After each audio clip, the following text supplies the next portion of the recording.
Oh, nachakwitanga umugambi w'Imana. Ihora iteka iwere maso. Hey, hey, hey.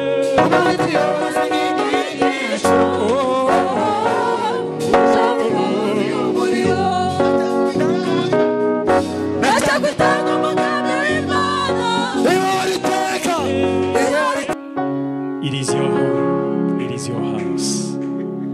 Mani bahumugisha abaririmbyi mubashimire cyane.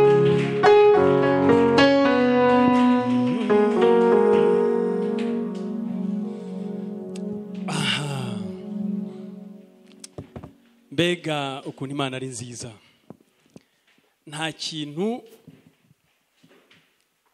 cyaruta ubwiza bw'Imana. Ndumva ntashaka kuvuga ineza y'abantu, ntashaka kuvuga gukomera kw'abantu, ntashaka kuvuga kugira neza kw'abantu, ntashaka kuvuga gukiranuka kw'abantu, ahubwo nshaka kuvuga iyo ngiyo ibibashoboza. Itugiriye neza, iguhaye kubaho kandi ukabaho neza. Ndababwiza ukuri mubayeho neza. Mwari mubizi ariko ko mubayeho neza. Mubayeho neza. Imana ibahaye amahoro, ibahaye kugubwa neza, iguhaye kubyuka ukumva umeze neza, ishyize ibyo ukeneye mu maboko yawe, iguhaye ibyo urya, ishyize ibyo kurya ku meza yawe, iguhaye ibyunywa, iguhaye umwuka uhumeka. Uraryama unaniwe ikagucaginga ninjoro ukabyuka wumva wabaye mushya, kagushyira kuri charger and you get charged. Mu gitondo wabyuka ukagira ngo ibyari byakunanije byose yabikuyemo, yabijyanye ahandi hantu, ugatangira bushya. Mbega ubuntu butavugwa, mbega ineza tutakura ku bantu beza, mbega urukundo utakwigera ukundwa n'umuntu, mbega ubuntu butagurishwa, mbega ubuntu umuntu atakwishyuza, cyangwa ngo niba buguhaye ejo abukubaze. Ariko ibyo bintu murabyumva. Ngewe nshobora kukugira neza, ejo iyo neza nakugiriye nkaza nyikurikiye. Ariko wari wabona ukugirira neza umunsi ukira, umwaka ugashira, undi ugataha ataza kukwishyuza ibyo yakugiriye.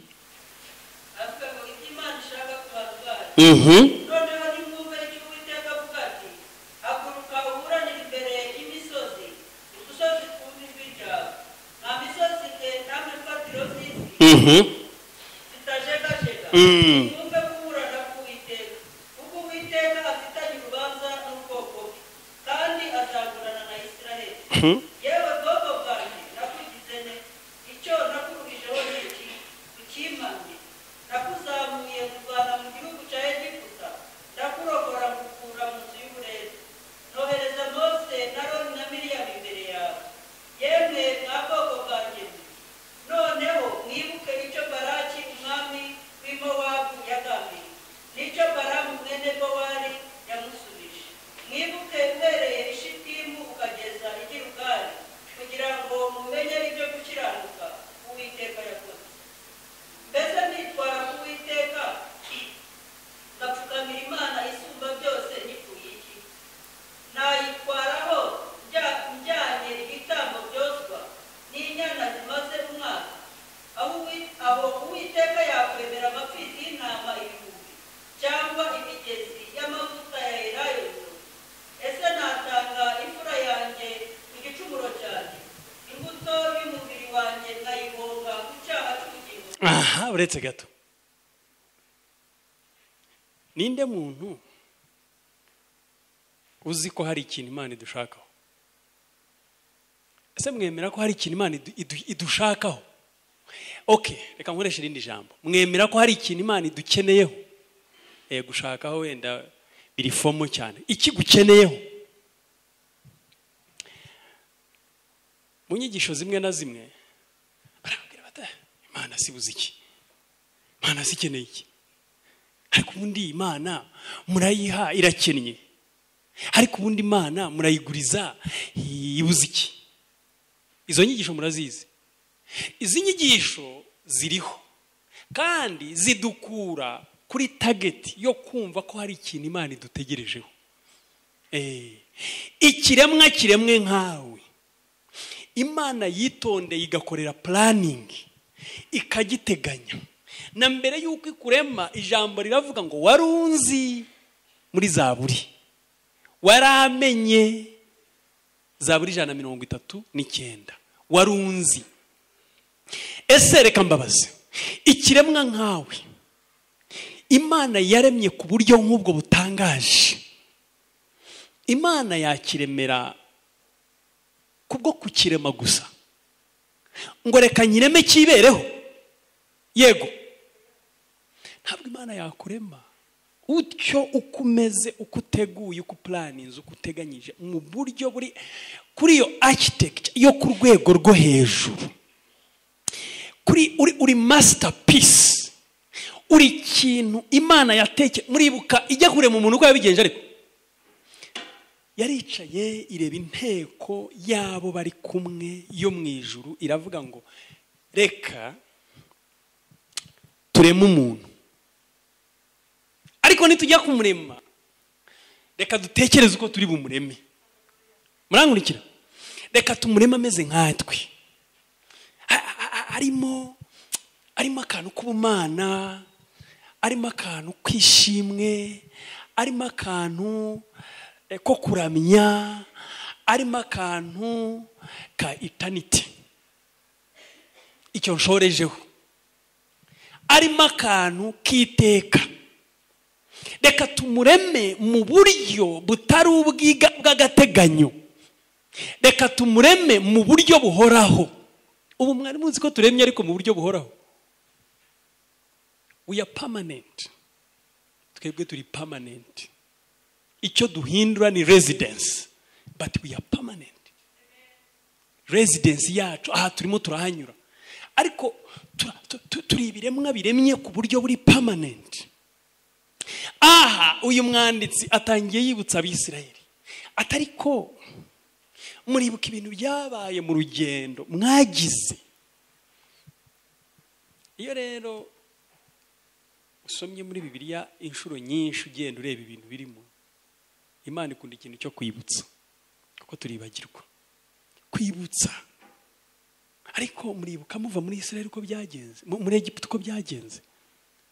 Muribuka ko hariho umugabo wayoboraga, yari umwami. Baraki yari umwami w'igihugu cyitwa Mowabu. Muribuka ibintu yagambiriye, ntabwo bavuga ibyo yakoze, baravuga ibyo yagambiriye. Muribuka ukuntu yagambiriye kubagirira nabi. Mwari muzi ko Imana hari ikintu dutegerejeho, ariko iratwibutsa uko iduhagazeho urugendo rwacu kuva rutangiye Ishitimu ukagenda ukageza Igirugari. Bahavuga kuko hari finali. Muzi impamvu hari finali? Mu buryo bw'umwuka Igirugari bahageze, Imana yaramanutse iraza irababwira iti, ibwira Yosuwa irambwira iti, ubu rero ibyaberaga bigiye kurangira, ugiye kuzinga uyu mwenda hano hantu, iyi phase irarangiye. Fata abantu bose b'Abisirayeli b'abagabo ubakebe, tugiye kwambuka. Irabategura, hano hari finali. Irababwira iti mu gitondo turambuka. Imana rero yabibutsaga ihereye aho ibibazo byahereye ukageza aho birimo birangirira. Hahandi yababwiraga iti get ready, tugiye gucrossinga over, just get ready. Buri muntu wese abwira mugenzi we get ready, tugiye kwambuka. Birarangiye, I can't believe it. Birarangiye. Mu gitondo turambuka. Turajye he? Aho ibyo batubwiye, ibyo abahanuzi bavuze, ibyo baduhanuriye, ibyo Mose yatubwiye akiriho. Ariko iyo nkuru murayumva. Urumva icyo gitondo ko kiba kimeze? Ese iryo joro mwebwe mubishoboye, bene iryo joro muraryama? Ngewe bene ayo majoro arangora. Amajoro ntegereje ikintu kidasanzwe mu gitondo arangora. Ngira ngo mwe muraryama. Ariko bene ayo majoro ntabamo ibitotsi. Ayo majoro ya excitement yo kwibaza ngo buracya bitakiri ibi ngibi. igirugari niho byabereye. Get ready. Rero bene data, Imana iduhaye aha hantu, niba turimo twakoresha neza, niba turimo twapfusha ubusa, reka rero mbabwire ikindi kintu nahoze mbitekereza. Reba abantu barimo baririmba hano,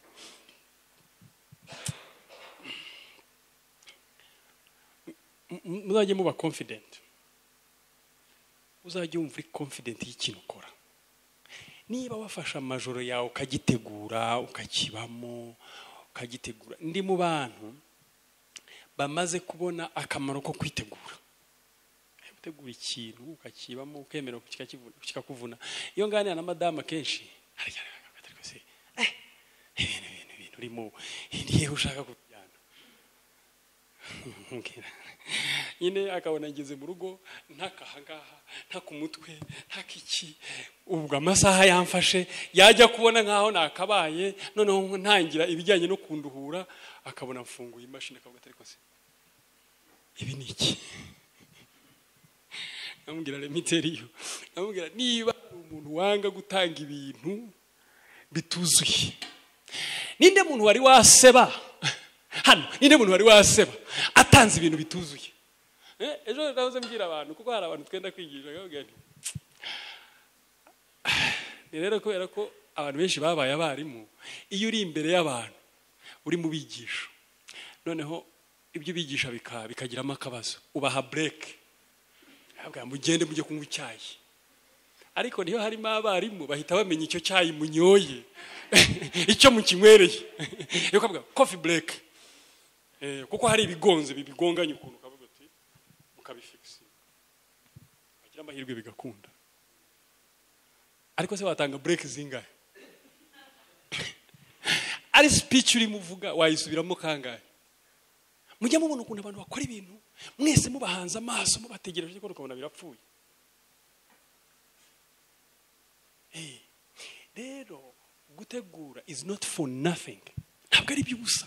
Uritegura, byashoboka ukarara wicaye, byaba bigusaba kukwirirwa nk'ubu nkanjye maze igihe ntabona umwanya wo kuruhuka pe, nkora ibintu byinshi, naba ngikora kimwe bakambwira bati cya kindi nacyo due date yacyo igihe cyacyo cyageze, nacyo kigomba kugenda uyu munsi, iki nkaba nkigejeje aho, nkaba ngiye kuri iki, kandi nkagenda mfite impungenge ko ndi bugaruke ntametiriza aho cya kindi nari nkigejeje, kuko buri ku kintu wari ukigejeje hagati muri process ukaba ukiretse gatoya, ubwo iyo ugiye, iyo ugarutse bigusaba kongera gutangira bushyashya no kumenya aho uri bugipikingire from.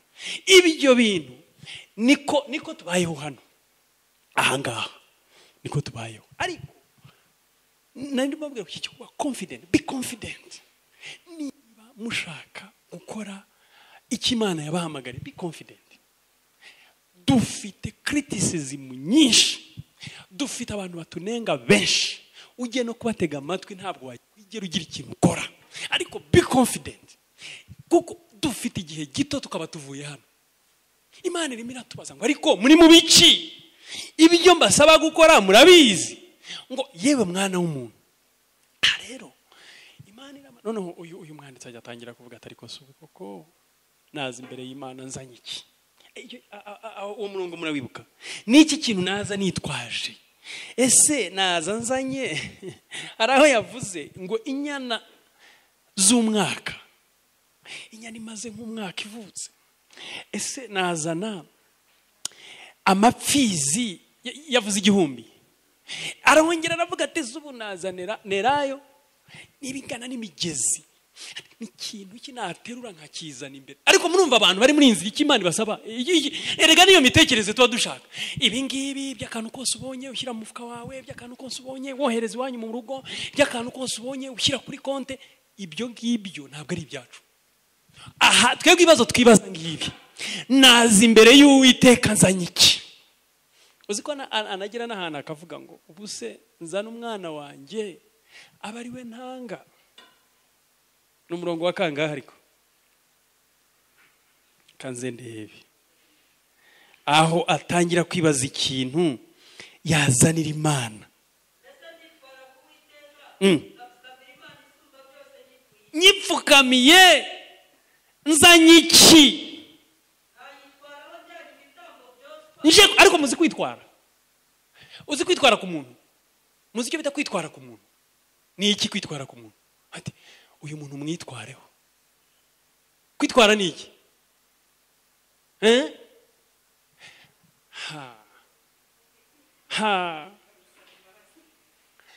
Naza nyihendahendesha iki? Naza nyitwaraho gute? Nyizaniye iki?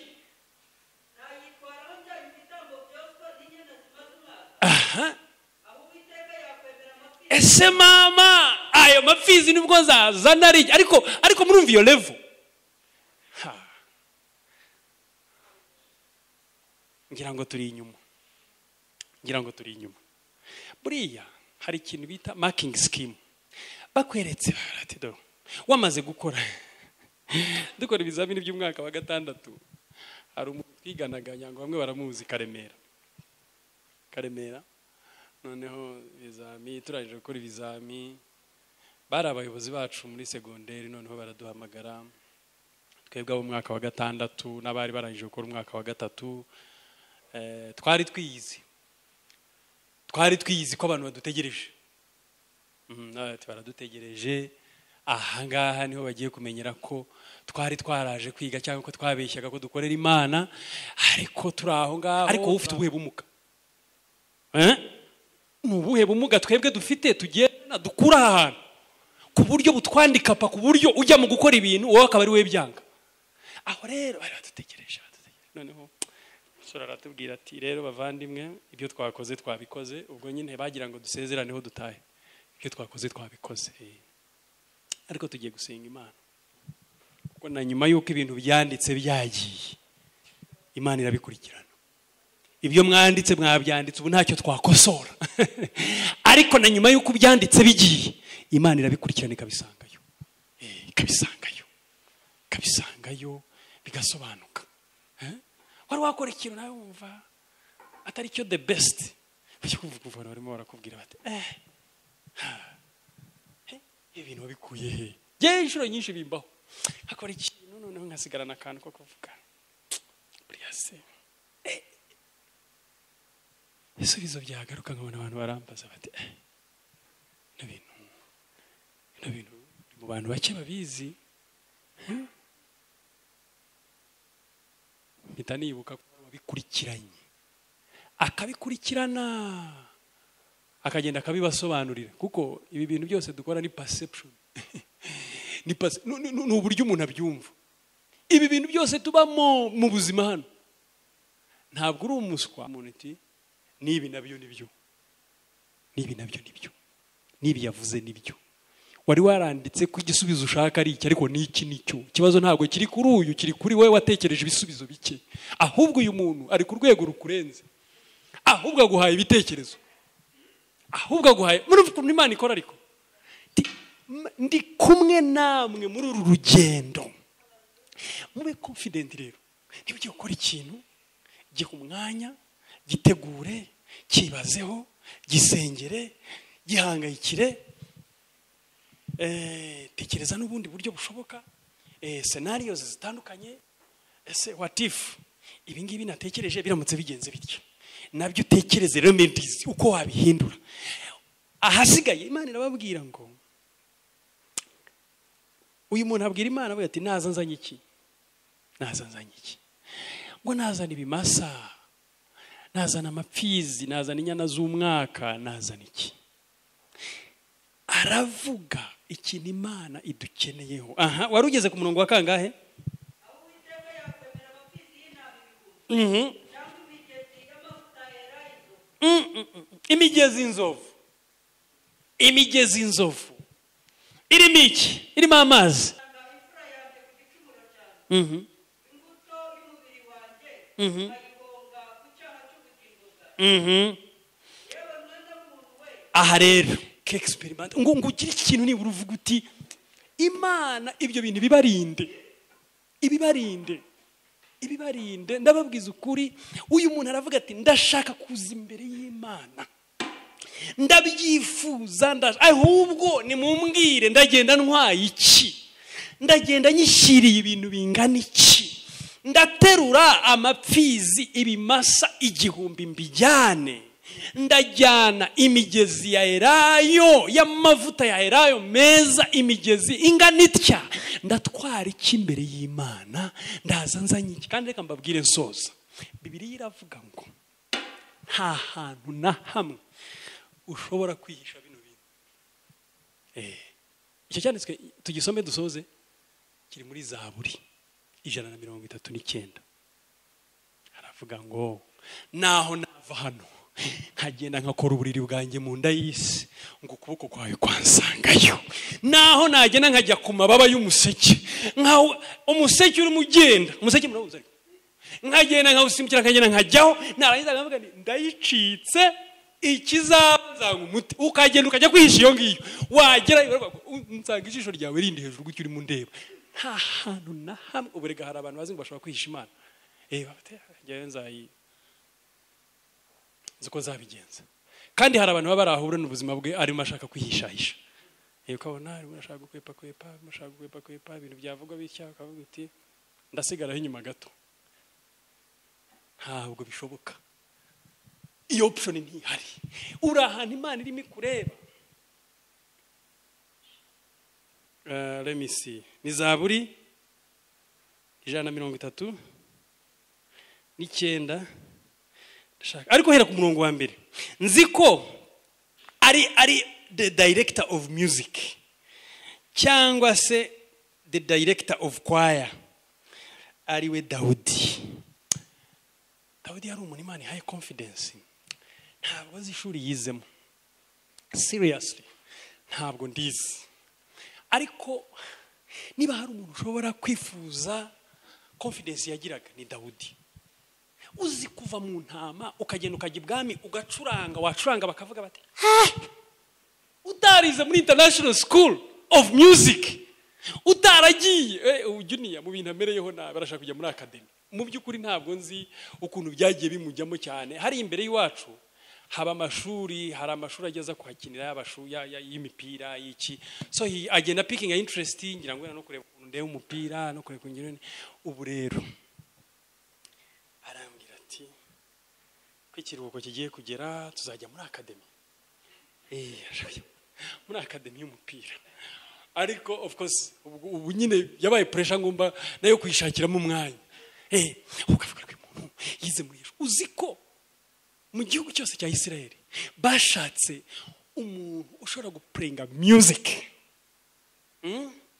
Cyane ngikora muri Intercontinental, Eme yajyagaza gucuranga, ntabwo nari muzi. Nawe ntiyari yakamenyekanye. Ariko nari naramubonyeho muri za Vivante kera nka 2002. Aba muri korali hari umucuranzi. Eme ni mumuzi w'umuhanzi uw'Imana. Niwe yitwa uw'Imana.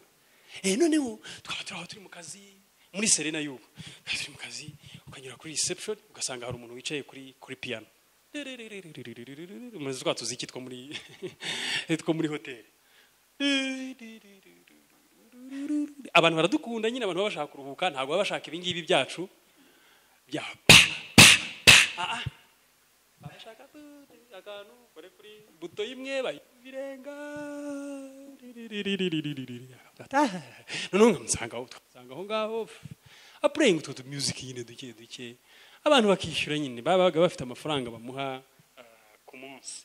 Now ibwami baravuga bati turashaka umuntu w'umucuranzi ushobora kujya yicara hari agacuranga, umwami akumva guwe neza. Ngo bashakisha mu gihugu hose, bakoresha ama competitions. Barangije arangata ariko ati mwami wagira ute. Hari umwana twabonye w'indashyikirwa, ndibaza yari yarize hehe honestly.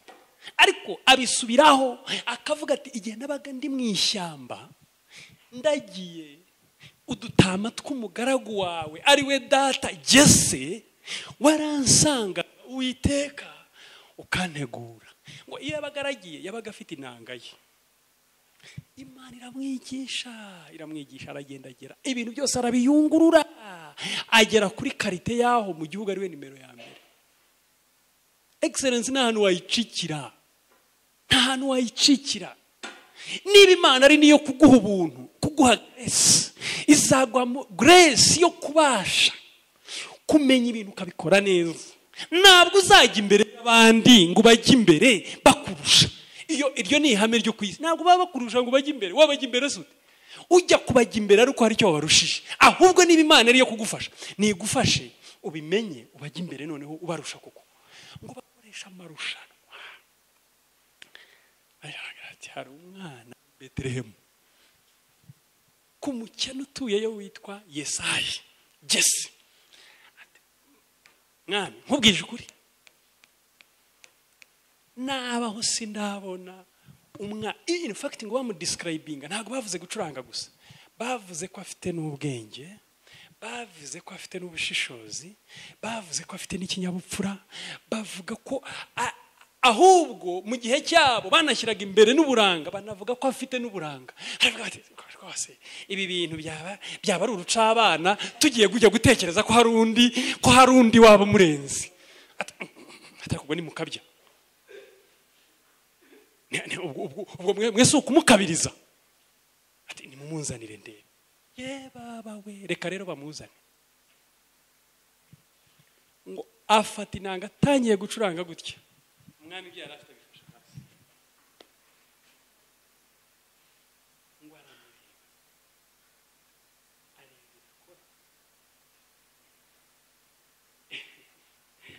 Imyuka yari yamuteye mibi ngo isanga itafite aho umwanya. Reba gucuranga room nk'iyi ngiyi cyangwa ingoro y'ubwami igatwikirwa n'amahoro, hakaba still hagatuza.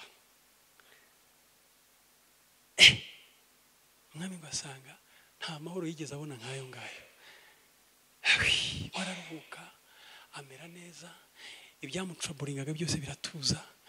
Indirimbo inanga ivugana na buri kintu cyose cyari mu myigaragambyo aho ngaho cyatuza. Ibyo birarangira, bajya ku rugamba. Yajyaga yica umubare munini w'abanzi ku buryo mu bitero abakobwa biwabo baririmbaga, umuntu babashaga kumugereranya nawe wenyine nabwo nuko yari umwami, ni Sawuli.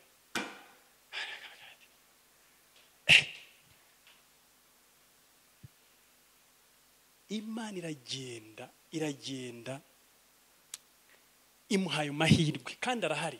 Imana iravuga ngo niki kintu ntagukoreye, reka tuburanire imbere y'imisozi n'imfatiro zihamye, tuvugane umbwire ikintu ubura uyu munsi niki. Iyo rero bigeze mu byo dufite n'ibyo tubura, excuses. Murabizi ko turi abantu bagizwe na excuses. Excuse kavuga ariko ibi ntibyagenze neza, ibi ntibyakunze, ariko urabona yari umuntu utagira excuse. Yari umwana warerewe mu bakene, yari umwana warerewe avuga ko Imana yamukuye mu gukurikira intama zonsa, za zindi yirirwa hanagura. Hari intama buriya ni amase cyangwa ni amahurunguru, azihanagura amase, azihanagura amahurunguru, agira ate amaganga, azigira gutya, aziterura zuhagira, agira gute. Imana iramureba, aho niho yamukuye, biramushorera, adepasa abantu abandi babireba, abacaho atari uko bamuhaye favor, arabadepasa abantu bamukomera amashyi, aragenda yisanga imbere, aravuga ati ndangije nisanga ahangaha. Aha rero ni Imana ivuga ngo niki ntaguhaye. Ubuze koko ubureka mbabaze, ubu niki kintu twaburanisha tubwira Imana ngo twebweho ntabwo uraduha ibihagije. Muzi ko niba ari ukwikokora, icyo bita kwikokora, niba ari ukwisiga ubusa, Imana iragushaka ahubwo kuyiha ikintu kikuvuyeho ku buryo ugitanga udafite excuse. Simvuga amafaranga, umutima ukagitanga udafite excuse. Ngo ikintu ngushakaho niki, ni ugukora ikintu cyo gukiranuka. None gukiranuka ntabwo ari product yacu, ntabwo ari ikintu dufiteho copyright, ntabwo ari ikintu cyacu, ni ikintu Imana iterura ikaduha by the blood of Jesus, kubw'amaraso ya Yesu Kristo. Imana yaduhaye gukiranuka, irakuguha kutari ukwawe ahubwo kwande k'umwana wayo, iguha gukiranuka kwe. Ubu rero iki kintu dufite iratubwira ngo tukigenderemo, kigenderemo ngo ikindi ikakwicisha bugufi. Hari abantu rero batishisha bugufi, bikomeza bakikomeza, niba ari ukwikomeza, niba ari ukwiremereza, waba uri n'aha ngaha cyangwa n'ahandi ukumva uraharuta, ukumva uraharuta, ukumva. Nigeze kubabwira umuntu yari umuganga, nigeze kubabwira inkuru y'umuntu umupolisi wigeze kumbwira ngo yamapinga. Yari umukobwa w'umu-AIP, noneho arimo akora babita abagenzacyaha. Noneho hari ibintu yambazaga, arabimbaza ariko rero genda nakoreraga i Nyanza, ndashaka kujya i Kigali, ndashaka kujya ariko gatanu amasaha aradufashe ibikini byambwiye ati rero reka nkwereka, ati ibintu ni bibiri, niba wihuta umbwire ndakumapinga. Ndetse kumapinga ni iki? Ati map, ati ni mandat d'arrêt provisoire, ati ubu nkagufungira hano ngiye nkajya i Kigali, nkazaza tugatangira kuwa mbere. Ati urihuta? Ndamubwira nti rero ubu ntabwo nihuta rwose, ntabwo nyihuta, imbwira ikintu cyose ushaka. Araseka nyine, ambaza utubazo dukeya, nawe yashaka kwizira i Kigali of course, ariko akabona ngewe ndamubwira ko amasaha wari wabwira nk'umuntu ukurenze ukambwira birihuta, n'Imana ukayibwira nta mwanya mfite, ndihuta, bigiye muri ibi. Ariko umwanya ufite wawukuye hehe? Uyu mwanya uzi ko nshobora kuwugabanya. Muribuka inkuru y'umutunzi ivugwa muri Bibiliya ngo yarakoze, arakora cyane, yiwicyuya, ngo arakora, ngo arangije kuko biranamuhira, Imana imuha umugisha, ngo areza, ngo yejeje aragenda afata ubuhunikiro yari afite ibigega, ngo arangije abwira abagaragu be ngo barabisenya, ngo bubaka ibigega bindi bishya kandi binini, ngo arangije ahunika imyaka ye, ngo amaze kuyihunika ngo aragenda ajya mu nzu, yicara muri salo nziza, arangije aravuga ati mutima wanjye ndagukoreye, ndakuvunikiye, ndaguhunikiye ibihagije, ntuzongera kuvunika. Abwira umutima we, wumva ubwenge buke, ati noneho urye uhage, nta kibazo uzigera ugira, amapfa natera, ndaguhunikiye, uzaba ufite ibihagije. Ngo Imana iramwumva iri mu ijuru, ngo iramanuka iraza iramubwira iti wa mupfapfa we, wa mupfapfa we, ubugingo bwawe wari uzi yuko ugiye kubwisubiza? Icyo ntekerezamo ni iki, uko nge ntekereza, analize yanjye, ntabwo mvuga iyundi. Iyo abibwira Imana, iyo atabibwira umutima we, akabibwira ati Uwiteka, ibyo mfite byose ni wowe wabimpaye, dore imitiba yose yuzuye aha ngaha, ibigega by'amoko yose, uhereye aha ni amasaka, ibi ni ibishyimbo, ibi ni ibigori, iyi ni bo bahingaga imizabibu, amayelayo, ibiki n'ibiki, ngo bakabyenga bikavamo vino, ibindi ingano, bagahura, bagahunika, bagasya, bagakora imitsima, imwe bakayisembura, indi ntibayisembure, bagahitamo uko babigenza, bafite ibihagije. Iyo abwira Imana ati do wahaye amaboko yanjye gukora, mbihinze bigiye mu butaka, Uwiteka urabikurikirana, ubisangayo, ubiha umugisha n'ibyaribwa n'udukoko turi mu butaka, ubiha imvura biramera, bimeze urabibungabunga birera, none dore aho bigeze ngibi, Uwiteka ntacyo uzamburana. icyo uzakenera yuko ngiha umushonji wawe wihitira, nzamudahira ntageze, muhe agende nawe arye agubwe neza, agirirwe amahirwe n'icyavuye mu kuboko kwanjye. ariko uzi Imana kuguha amahirwe yo kunyuza ibintu mu maboko yawe, hakagira umuntu urira mu biganza byawe kubera ko wakoze, hakagira umuntu ubona umugisha kubera yuko amaboko yawe yakoze. uzana amahirwe ugasanga ufite umuryango w'abantu bagera kuri 10 bakuri inyuma bategereje kuzahembwa, wahembwa bakabona icyo bari, amafaranga akagenda akabageraho. hari abantu ikintu kibagezeho kitabareba. Amenti